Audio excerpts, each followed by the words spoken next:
Patty Mac. Patrick.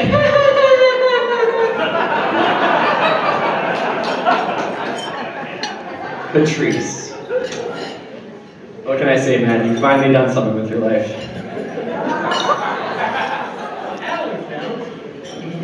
Until recently, your greatest accomplishment was being slightly more athletic than Doug.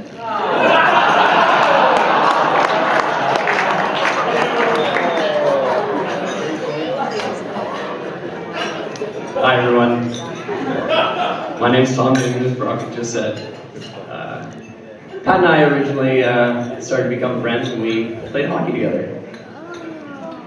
Way back on that beautiful A3 team. We were real athletes back then. This is a real 21st century wedding here. No wedding party, no labels. I like labels though. So, you got lots of labels being thrown around anyways. Brock's the MC, right? You know, you're the groom. Jill's the bride, right? Spud's the audience member, and I'm the best man.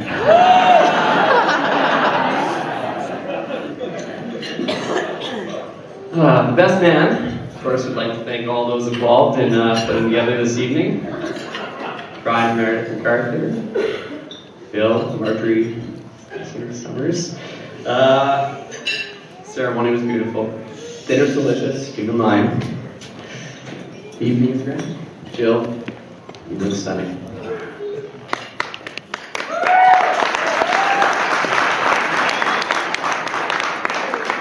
Now this is the ultimate faux pas, and I'm going to break my script, which is just silly, right? And I'm going to tell a little story, because what's very interesting about me being the best man is that I actually knew Jill before I knew Pat. Yes.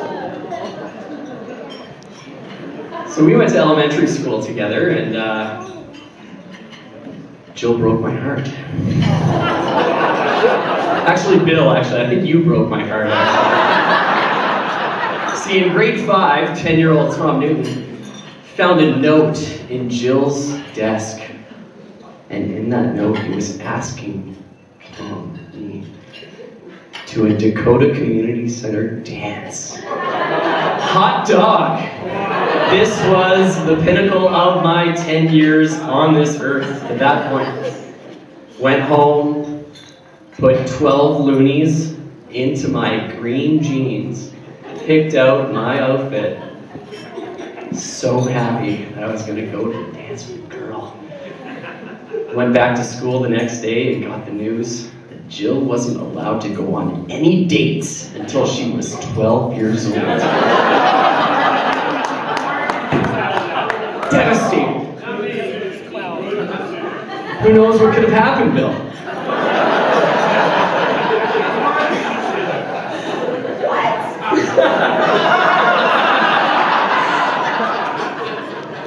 I think you stand by your decision. It's all, everything worked out the way it should.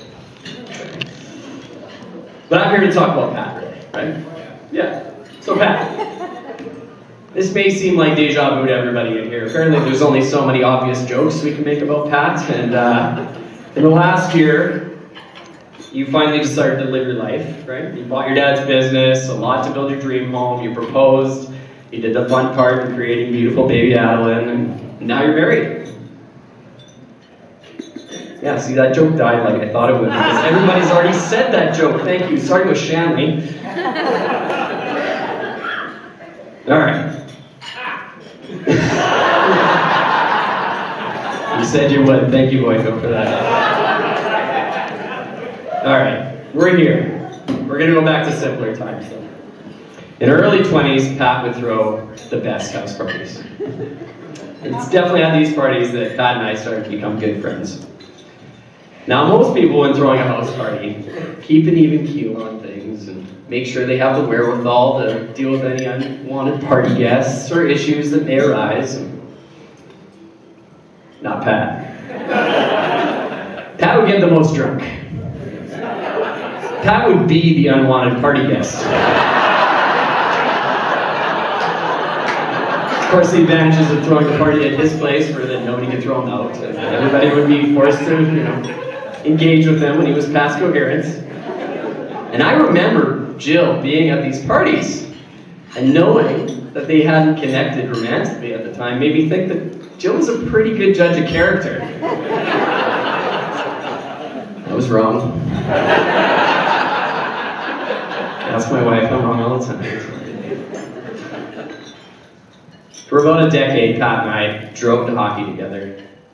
And it's definitely during rides to and from hockey and conversations over beers after game that I grew to know Pat the best. And although he displays that rough hockey guy, exterior, I definitely know him to be kind, caring, and generous. He's also kind of a socialist. Closet socialist right here. Pat's generous with his time. He's always willing to help a friend, whether that be putting up drywall in a basement or building a backyard deck. Before Addie, Pat never had anything better to do, so he'd be there. He's also the type of guy that would fly halfway around the world to visit a friend, knowing how much it would mean to him to see a friendly face, even that face. Plus, we got to go out and get drunk in Europe, so that was pretty awesome. Chase me around a car and Chris, that's good. Yeah. He's also generous in how he shares the amazing life he's been blessed with. Hashtag blessed. I know you like that. That's your favorite. Pat has told me many times how fortunate he feels to have the backyard pool, the Lake of the Woods cabin, and will go out of his way to share those riches with his friends and their dogs and other kids. He's also particular. Pat's a particular man. He likes what he likes and he won't settle for less, as is evident with the beautiful woman on his arm tonight. Jill, on the other hand, outside of beer tastings, clearly isn't that particular. You settled hard, Jill.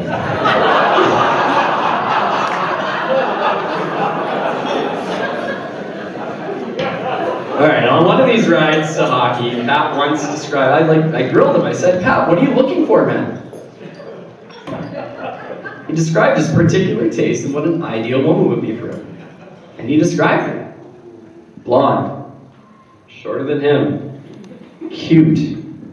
Mr. Summers, you just earmuffs for a second? Yeah. Pat's words, not mine. Big boobs. He loves the boobs. Fair to say Jill's ticking all the boxes. Especially that last one.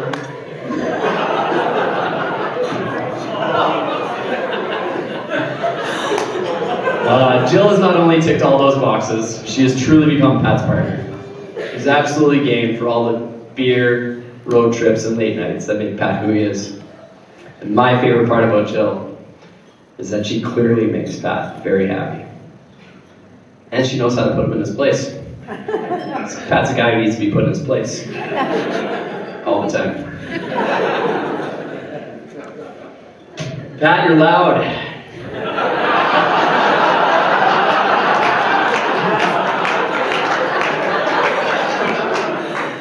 You're only going to get louder as the night progresses.